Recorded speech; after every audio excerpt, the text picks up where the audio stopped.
Hello बच्चों, let's read this question. The question says if sin x is the integrating factor of the linear differential equation dy by dx plus py is equal to q, then p is option A log sin x, option B cos x, option C tan x, option D cot x.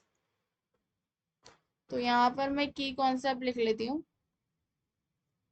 क्या है हमारा इस question का की concept कि अगर हमारे पास dy by D X plus P Y is equals to Q, ये इक्वेशन हो तो इसमें इंटीग्रेटिंग फैक्टर क्या होता है? ये पी और क्यू एक्स के फंक्शंस होते हैं, इंटीग्रेटिंग फैक्टर होता है ई की power integration of P D x. Okay, अब मेरे पास यहाँ पर क्वेश्चन में क्या है कि हमें यही इक्वेशन गिवन है और साइन एक्स उसका इंटीग्रेटिंग फैक्टर है।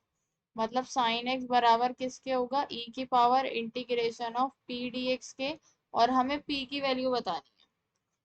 ओके, अब मैं यहाँ पे क्या करूंगी, दोनों साइड लॉग ले लेती हूँ, तो ये हो जाएगा लॉग साइन एक्स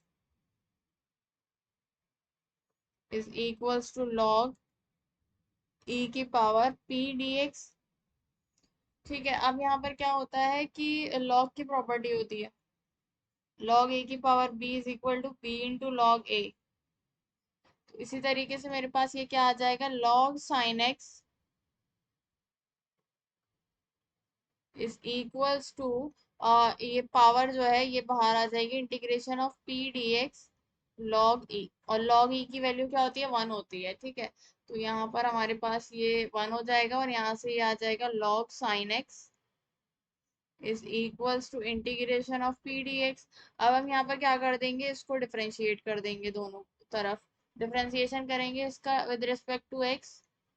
तो ये तो लॉग साइन एक्स हो जाएगा dx, और इसका differentiation integration, differentiation reverse process होता है इंटीग्रेशन का, तो ये साइन हट जाएगा और p बचेगा मेरे पास। ठीक है, और इसका डिफरेंशिएशन कर देते हैं तो ये हो जाएगा 1/sin x, और sin x का दोबारा से होगा क्योंकि log x का 1/x होता है। अब ये 1/x नहीं है ना, x नहीं है, ये sin x है, तो sin x का दोबारा से होगा cos x is equal to p। तो p की वैल्यू कितनी आ गई? cot x। ठीक है, यही हमें फाइंड आउट करना था। So the final answer is p is equal to cot x, option D is correct. Hope you understood it well. Best of luck, thank you.